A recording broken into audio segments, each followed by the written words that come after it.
아멘. 하나님께서는 이 가정에 대한 관심은요, 태초부터 시작되었습니다. 창세기 1장 27절 28절 다 같이 읽도록 하겠습니다. 시작. 창세기 1장 27절 28절 제가 읽도록 하겠습니다. 하나님이 자기 형상 곧 하나님의 형상대로 사람을 창조하시되 남자와 여자를 창조하시고 하나님이 그들에게 복을 주시며 그들에게 이르시되 생육하고 번성하여 땅에 충만하라. 땅을 정복하라. 바다의 고기와 공중의 새와 땅에 움직이는 모든 생물을 다스리라 하시리라. 아멘. 하나님은 사람을 창조하시고요, 너 이거 해라, 너 이거 하면 안 된다, 이런 훈계와 명령에 앞서서 금방 저희가 읽어들었던 창세기 1장 28절 이 전반절에 하나님께서는요, 사람에게 복을 주십니다. 이처럼 하나님은요, 가장 먼저 우리에게 복을 주시는 것을 볼 수 있는 것입니다. 그래서 하나님은 복 주시는 하나님, 그래서 하나님은 아담에게 만남의 축복을 주신 것입니다. 아담의 배우자 이름 아시죠? 아담의 배우자 이름 바로 하와인 것입니다. 하나님께서 아담과 하와를 서로 만날 수 있게 해주신 주선자이셨고요, 또한 그들을 위해 하나님께서는 최초의 줄에 서신 것 같습니다. 뿐만 아니라 하나님의 아들이신 예수님께서도 이 땅에 오셔서 처음 하셨던 사역이 한 가정을 아름답게 시작되는 혼인잔치 집에서 결핍의 문제를 풍성한 축복으로, 또한 문제가 있는 상황을 예수님께서 행복한 상황으로 바꾸어 주시는 사역을 시작하면서 예수님은 구원의 첫 사역을 시작하셨습니다. 예수님은요, 이 땅에 오셔서 처음 시작하신 사역이 아픈 사람을 살리신 것도 아니고요, 고치신 것도, 죽은 사람을 살리신 것도, 배고픈 사람을 먹이신 것도 아닌 한 가정을 축복하시면서 그 가정을 회복시켰다라는 것은 하나님의 관심은 여전히 가정에 있다라고 볼 수 있는 것입니다. 하나님께서 만드신 공동체는 두 가지로 볼 수가 있는데요, 그것은 하나는 교회이며 가정이라고 볼 수 있는 것입니다. 그리고 가장 먼저 만드신 공동체는 가정입니다. 이처럼 가정은요, 하나님의 축복의 선물인 것을 잊지 않으셨으면 좋겠습니다. 그래서 사단은 이 땅 가운데에 믿음의 길을 걸어가고 있는 우리에게 하나님과의 관계가 멀어지게 하고 믿음을 흔들려고 할 때 공격하는 것이 있는데, 바로 무엇이냐면 우리의 가정과 교회라는 것입니다. 오늘날 특히 이 세상의 언론들과 또한 이단들 교회를 참 많이 공격하는 것을 볼 수가 있습니다. 이 땅에 존재하는 이 교회는 예수를 주로 고백하고 시인하는 사람들의 그러한 모임인데요, 그러한 공동체인데, 하지만 이런 교회도요, 온전한 사람들만 모여 있지는 않습니다. 그렇기 때문에 오늘날 교회 안에 많은 문제들이 일어나는 것들을 자주 볼 수는 있는 것이죠. 하지만 오늘날 교회 안에 우리가 회개할 것을, 돌이켜야 될 부분들을 분명히 우리는 알고 있어야 되는 것입니다. 그래서 세상이 우리를 비판하는 것에 있어서 우리는 귀를 닫아서는 안 되는 것입니다. 하지만 비난하는 가운데에 우리가 겸허히 수용하고 바꿔야 되는 것도 있겠지만요, 세상이 교회를 흔드는 것 가운데에 참 안타까운 것은 많은 오해와 거짓, 이 자극적인 내용들도 많이 있다라는 것이죠. 또한 우리가 이 세상으로부터 비난을 받음에도 불구하고 우리가 타협하지 않고 끝까지 지켜내야 할 우리만의 또한 믿음의 영역들이 있다라고 볼 수 있는 것입니다. 교회를 흔드는 이단 중에서는요, 건강한 교회, 공동체에 속해 떠난 사람들을 타겟으로 흔들었던 이단들도 있지만, 오늘날 이 신천지처럼 교회 안에 들어와 교묘히 흔드는 경우도 있는 것을 볼 수가 있는 것입니다. 이처럼 교회가 이 세상과 이단에 공격받는 것은 하루 이틀이 아닌 것 같습니다. 교회가 생겨난 이래로요, 이 교회는 이러한 많은 공격들로부터 참 아이러니한 것은 성장해 오고 있다는 것입니다. 부흥해 오고 있다는 것이죠. 하지만 이 교회의 역사를 보면 교회는 이단과 재앙으로부터 공격받을 때면 흩어지기도 하고 깨지기도 하지만 교회는 그리할수록 더욱 말씀을 붙잡고 더욱 기도의 무릎으로 위기를 기회 삼아 성장하고 성숙하는 것을 볼 수 있는 것입니다. 교회가 공격당할수록 더욱 똘똘 뭉쳐 더욱 기도하고 더욱 말씀, 더욱 믿음에 굳게 서게 되다 보니까 사단은 제일 싫어했습니다. 그래서 사단이 공격의 대상을 바꾸기 시작한 겁니다. 그것은 바로 우리의 가정을 흔들기 시작한 것이었습니다. 문제는 사단의 공격 앞에 더욱 든든히 세워지는 이런 교회와는 달리요, 이 가정들은 이 사단의 공격 앞에 맥없이 힘이 없이 무너지고 있다라는 것입니다. 예수를 함께 바라보며 이 믿음 가운데에 가정을 든든히 세워가는 그런 존재가 바로 부부인데, 한 사람의 시선을 예수님께 다른 곳으로 돌려버리면 가정은 흔들리기 시작한다는 것이죠. 성도 여러분, 고부간의 갈등으로 인한 상황에서 끝까지 가정을 붙드실 수 있으신가요? 아니면 코로나라는 위기 가운데 끝나지 모를 이런 시대에, 경제적 환경까지 힘든 이런 시기에 끝없는 사업의 실패로 경제적으로 가정이 심하게 흔들리는 이러한 상황이라면 우리 성도 여러분들은 끝까지 가정을 붙드실 수 있으신가요? 또한 술 중독, 도박 중독, 또한 불륜, 폭력까지 일삼는 배우자를 끌어안고 여러분들은 가정을 지키실 수 있으신가요? 부부 중에 남아있는 한 사람이 그 남아있는 환경을 모두 끌고 가고 지키는 것은 정말 힘든 일이 아닐까, 그렇게 생각됩니다. 비록 배우자에게 문제가 없더라도 30평생 다른 가치관과 다른 인생을 가지고 살아온 이 두 사람이 부부라는 이유로, 결혼하는 이유로 100년을 함께 살아갈 때에 이 가정을 지키기가, 오늘날 이러한 가정을 지키기가 참으로 어렵지 않을까라는 생각이 들게 됩니다.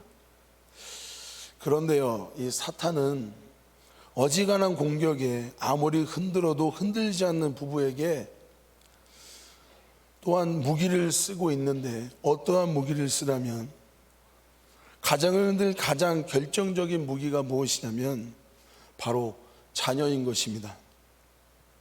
흔히 자식 이기는 부모 없다라는 말이 있죠. 그렇게 믿음으로 굳건했던 이런 부부는요, 자녀를 가지고 흔들면 넘어지게 되는 것을 볼 수 있습니다.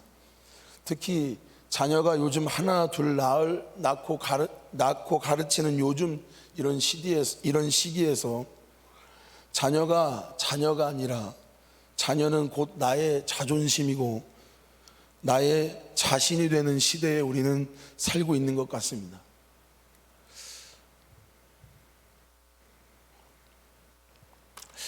만약에 자녀가 좋은 대학을 가면요, 내가 사회에서나 이 교회에서 어깨를 피고 다니고요, 만약 자녀가 재수를 하게 되면 마치 죄를 지은 사람처럼 고개를 숙이며 다니는 것을 오늘날 부모님의 현실이라는 사실이 참 안타까울 뿐입니다. 다른 모든 영역에 있어서 하나님께 회심하고 회개하고 하는 사람들은요, 자녀의 문제 앞에서는 하나님 앞에 회심하고 회개하지 못하는 분들이 많이 있더라는 것입니다. 자식 이야기 앞에 울지 않는 부모는 없고 자녀 문제 앞에 무릎 꿇지 않는 부모는 없습니다. 그렇게 강하신 분들도, 그렇게 믿음으로 세워지신 분들도 이 자녀 앞에서는 작아지는 게 부모라는 것을 볼 수가 있습니다. 여기 계신 성도님들은 어떠하신지는 모르겠습니다. 우리 성도님들에게 있어서 자녀들은 어떠한 존재이신지 모르겠습니다. 혹시 자녀가 나의 기도의 대상이십니까? 아니면 자녀는 나의 우상이 되십니까? 저의 이야기는 아니고 어떤 권사님의 이야기인데요. 가정 형평상 자녀들에게 해준 것은 없고 물려줄 것도 없지만 주일 예배 드린 것만큼은 절대 타협하지 않고 아이들을 어떻게 해서든 주일 예배를 빼먹지 않고 예배하는 것을 계속 아이들에게 교육하셨다고 합니다. 그 권사님은 자녀들이 성장하여 이제는 사회인이 되고 대학생이 되어서 타지에서 일을 하고 군 복무를 하고 있지만 매 주일 자신들이 있는 그곳에서 주일 예배를 드린다고 이야기하셨다고 합니다. 어떻게 자녀들이 믿음 가운데에 잘 성장하고 부모가 보지 않아도 자녀들이 매 주일마다 하나님 앞에 예배를 드리고 있습니까? 이렇게 여쭤봤다고 합니다. 그런데 그 권사님은 이렇게 이야기하셨다고 해요. 자녀들이 중학생쯤 되었을 때 사춘기 시절에 아이들이 머리도 좀 크고 반항했던 이런 시기에 자녀가 이제 주일에 공부 때문에 교회를 가지 않겠다라고 이렇게 이야기했다고 합니다. 엄마 나 주일에도 공부해야 되는데 이제 교회 안 갈 거야 라고 이렇게 어머에게 이야기했다고 합니다. 여러분들 이 대답에 어떻게 생각하신지 모르겠습니다. 제가 만약에 부모라면요, 알아서 자발적으로 공부한다는데 땡큐 아닌가요? 어깨춤을 추면서 오히려 더 용돈을 얹어주고 열심히 공부하라고 저는 아마 응원하지 않을까 생각합니다. 그런데요, 그 권사님은 엄마 나 이제 공부해야 돼서 교회를 안 갈 거야 라는 이 소리에 순간적으로 이성을 잃었다고 합니다. 이 이성을 잃은 권사님은요, 가장 먼저 반응했던 게 이 손이라고 합니다.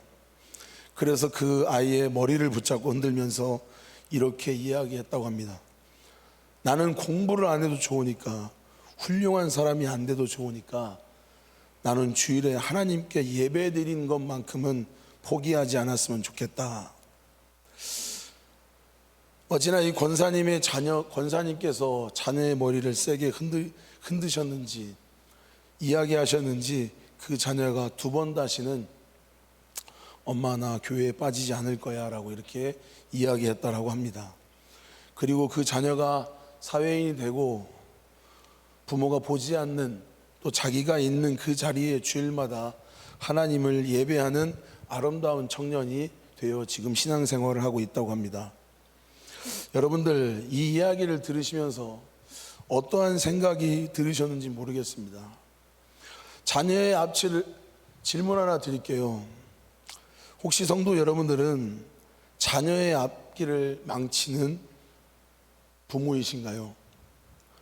아니면 멋진 부모님이신가요? 우리 자녀들의 인생이요, 부모로부터 머리 한번 세게 잡혀서 머리가 뽑힐지언정 한평생 주님을 떠나지 않고 주님께 예배드리는 인생, 그것이 멋진 귀한 자녀의 인생이 아니겠습니까? 그런데 과연 부끄럽지만 우리 중에 몇 명이나 자녀의 머리를 붙잡고 교회와 끌고 오실 부모님이 몇 명이나 계실까요? 여러분, 주일에 공부하겠다라는 자녀, 또 주일에 손주의 머리를 잡고 교회에 오실 수 있으신지요? 만약에 회사 생활로 밤낮으로 일하면서 주일에 겨우 잠을 자는 자녀 깨우실 수 있으신지 모르겠습니다. 예수님을 믿지 않는 가정으로 시집장가를 가는 자녀에게 나는 이 결혼은 절대 반대다라고 말하실 수 있으십니까? 자녀를 우상으로 섬기는 분이 많이 있는 시대입니다. 자녀가 우상이 되어 자녀 앞에 무릎 꿇고 부모님이 많다라는 것이죠. 교회 안에 그렇게 무너뜨리기 힘든 집사님, 권사님, 장로님들은요, 자녀를 흔들면 모두 무릎을 꿇는다는 것입니다. 이 말을 바꿔서 이야기하면 우리의 가정이 하나님께서 설계하신 말씀 위에, 신앙 위에 바로 서야 되는데요, 우리는 온전한 믿음 가운데 세워지지 않는 가정으로 살고 있진 않나 고민해 보셨으면 좋겠습니다. 오늘 본문에 보면 믿음의 가정을 세우시는 하나님의 방법이 나타나고 있습니다. 믿음의 아버지라고 불리는 아브라함과 언약의 자녀 이삭의 이야기입니다. 하나님께서는 이 믿음의 부모와 약속의 자녀가 있는 이 가정을 어떻게 믿음의 가정으로 세우셨냐면, 하나님께서는 이 가정을 믿음의 가정을 세우시기 전에 그 세워가시는 방법은 철저히 끝까지 부모님의 신앙을 믿음으로 세우는 것이 우선이었습니다. 만약 우리들이 가정을 믿음의 가정으로 세운다면 우리의 방법은 분명히 자녀 이삭의 신앙 교육에만 집중했을 것입니다. 아들 이삭에게만 예배도 잘 드리게 하고 빚내서 선교 여행도 보내주고 자녀 이삭에만 신앙 교육에만 우리는 관심을 가질 것입니다.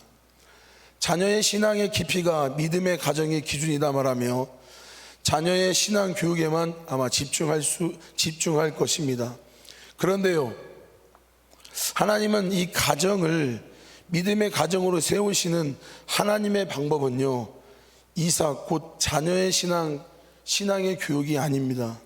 오히려 하나님은 끝까지 그리고 철저히 그 부모인 아브라함과 사라의 믿음 위에 세우시는 훈련을 가정으로 하나님께서는 이끄시는 것을 볼 수 있는 것입니다.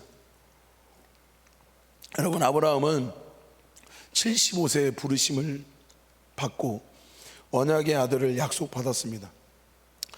그리고 이 약속은 아브라함이 100세가 되던 무려 25년이 지났을 때에 이삭을 통해 이 말씀이 이루어집니다. 25년 동안 아브라함과 사라에게 무슨 일이 있었을까요? 아내 사라를 다른 남자에게 2번이나 주려고 했고요, 또 자기 방법대로 이스마엘을 낳았습니다. 그리고 99세 때에 하나님께서 찾아오셔서 내년에 아들이 있을 것이다 이렇게 말씀하시자 아브라함과 사라는 웃음으로 대답했습니다.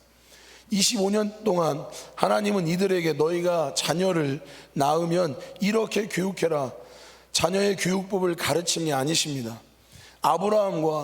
아브라함에게 내가 먼저 복이 되어야 하고 너를 통해 축복하겠다라고 하나님은 말씀하셨습니다. 아브라함을 부르시는 하나님은요, 이 가정을 믿음의 가정으로 세워 가시는 방법도 그들의 부모 아브라함과 사라를 믿음 위에 세우시는 훈련을 하셨다라는 것입니다. 그래서 하나님은 방법은 철저히 끝까지 부모의 신앙을 세우시는 훈련을 하신 게 바로 하나님이신 것입니다. 아들 이삭이 태어났습니다. 하나님의 교육 방법도 바꿔지지 않았습니다. 여전히 하나님은요, 아브라함을 교육시키셨습니다. 하나님께서는 이삭을 훈련시킨 게 아니라 아브라함의 믿음을 성장시키기 위해서 오늘 본문 창세기 22장에 나오는 아들 이삭을 번제로 드리는 사건을 보여주고 있는 것입니다. 여러분, 이 말씀은 너무나 잘 아시는 사건이시죠. 아브라함이 하나님의 말씀에 순종하여 아들 이삭까지 제물로 드리는 말씀이십니다. 아내를 누이라 속이기도 하였고 자신의 방법으로 이스마엘을 얻기도 하였고 하나님의 말씀에 헛웃음 대답하여 이제는 그가 아들을 바치라는 하나님 말씀에 순종하는 믿음의 부모가 되었습니다. 부름을 받은 75세 이삭을 바쳤던 거지 이 40년 동안 하나님은 끝까지 누구를 교육시켰냐면 아브라함을 교육시키셨습니다.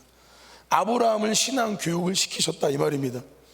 그리고 그가 하나님 말씀에 아들 이삭까지 하나님 앞에 드리게 되었을 때에 하나님께서 아브라함에게 이렇게 말씀하셨습니다. 이제 네가 나를 경외하는 줄 알겠다. 이제 네가 나를 경외하는 부모가 되었구나. 그 언약의 자녀를 담은 믿음의 부모가 되었습니다. 아브라함은 왜 이럴까요? 여러분, 다른 세대의 믿음에서는요, 믿음의 다음 세대가 일어나지 못하기 때문입니다. 하나님을 잘 믿는 다음 세대 위에 다음 세대가 일어나는 것입니다. 하나님을 떠난 다른 세대 밑에서는요, 절대 믿음의 다음 세대가 나올 수 없다라는 것입니다. 그렇다면 우리의 관심은요, 이삭에게 흘러가게 됩니다. 정말 이삭이 하나님을 잘 믿는 자녀가 되었을까? 창세기 22장 3절 한번 읽어보겠습니다. 창세기 22장 3절 읽겠습니다. 시작. 아브라함이 아침에 일찍 일어나 나귀의 안장을 지우고 두 종과 그의 아들 이삭을 데리고 번제에 쓸 나무를 쪼개어 가지고 떠나 하나님이 자기에게 일러주신 곳으로 가더니, 이삭은요, 하나님의 말씀에 순종하여 아침 일찍 예배의 길을 떠나는 아버지의 등을 보고 자란 사람입니다. 새벽에 일찍 일어나 기도하는 아버지를 보고 자란 이삭이었습니다. 자신을 묻고 하나님 앞에 드리려 했던, 하나님의 말씀이라면 자신까지도 하나님 앞에 드리려고 했던 순종의 길을 걸어왔던 아버지의 등을 보고 자란 사람이 바로 이삭인 것입니다. 성도 여러분, 자녀들은요, 절대 이 부모님의 잔소리로 변하지 않습니다. 여러분들, 사랑이 담아있는 자녀들에게 말을 할지라도 자녀들은 그 소리를 잔소리로밖에 듣지 않다라는 것입니다. 부모의 행동을 보고 부모의 그런 행동에 감동을 받았으면 자녀들은 그것을 따르게 된다라는 것입니다. 아버지 아브라함이 하나님 앞에서 신앙생활을 하였던 그 모습을 보고 자란 이삭은요, 이제는 똑같이 아버지 아브라함처럼 하나님을 경외하는 사람이 되는 것을 볼 수가 있습니다. 창세기 24장 63절 말씀이 있습니다. 다 같이 읽겠습니다. 시작. 이삭이 저물 때에 들에 나가 묵상하다가 눈을 들어 봄에 낙타들이 오는지라. 이삭이 부모가 보지 않아도요, 하루에 일이 저물면 날마다 들에 나아가 하나님과 같은 관계를 맺는 사람이 되었다라는 것입니다. 나이가 먹어도 매일매일 하루를 돌아볼 때 하나님 앞에서, 말씀 앞에서 자신을 돌아보는 신앙이 되었다는 게 바로 이삭이라는 것입니다. 사랑하는 성도 여러분들, 우리 자녀들은요, 하나님을 잘 믿는 자녀들, 믿음의 가정이 되기를 바라는 마음으로 자녀를 위해 기도하고 계신지는 모르겠습니다. 그렇다면 우리의 관심은, 여러분 기억하셨으면 좋겠습니다. 하나님은요, 믿음의 가정을 세우실 때에 언제나 그 시선은 누구에게 보시냐면 부모에게 두시는 것을 잊지 않으셨으면 좋겠습니다. 부모가 신앙 안에 바르게 자라면요, 자녀는 부모의 등을 보고 자라는 것을 통해 믿음에 자라게 되어 있다라는 것입니다. 이것이 다음 세대를 향한 하나님의 신앙 교육 방법이고, 한 가정을 믿음의 가정으로 세우시는 하나님의 교육 방법이신 것을 잊지 않으셨으면 좋겠습니다. 하나님은요, 믿음의 가정을 세우시는 방법으로 철저히 끝까지 믿음의 부모를 믿음 위에 세우신다는 것을 잊지 않으셨으면 좋겠습니다. 하나님의 방법은요, 부모가 먼저 복을 받아야 되는 것입니다. 부모가 먼저 예수님을 잘 믿어야 된다는 것입니다. 내가 먼저 좋은 남편이 되고 내가 먼저 좋은 아내가 된다면 가정은 변할 수가 있는 것입니다. 나는 내 아내, 내 남편, 내 자녀를 변화시킬 수는 없지만, 그런 능력이 나에게는 없지만, 내 자신이 복이 되면, 내가 예수를 잘 믿으면 내 자녀가 변화되고 내 가정이 믿음의 가정으로 회복된다는 사실을 잊지 않으셨으면 좋겠습니다. 여러분, 우리의 가정이 믿음의 가정이 되기를 원하십니까? 예수 잘 믿는 자녀들이 되기를 원하십니까? 그렇다면 내가 먼저 예수 잘 믿으셨으면 좋겠습니다. 그리고 내가 먼저 복이 돼야 된다는 것입니다. 이것이 하나님께서 믿음의 가정을 세워가시는 순서이며 첫 번째 방법이시라는 것입니다. 가정이 남편들이 먼저 믿음의 가장이 되셨으면 좋겠습니다. 어머니이신 여러분들이 먼저 믿음의 어머니가 되셨으면 좋겠습니다. 부모님이신 여러분들이요, 먼저 예수님 잘 믿으셨으면 좋겠습니다. 왜요? 여러분들을 통해 여러분들의 자녀가 복을 받고요, 여러분들의 가정이 복을 받고요, 더 나아가 우리나라가 복을 받고 우리 한밭제일교회 모두가 하나님께서 원하시는 복된 교회가 될 수 있기 때문입니다. 우리 시간 찬양하며 이 시간 하나님 앞에 고백하기를 원하는데요, 혹시 우리가 이 설교를 듣고 내가 하나님 앞에 온전히 세워지지 않는 그런 모습이 있다면 하나님 앞에 우리가 성령의 충만한 은혜를 구하면서 이 시간 찬양하시도록 하겠습니다.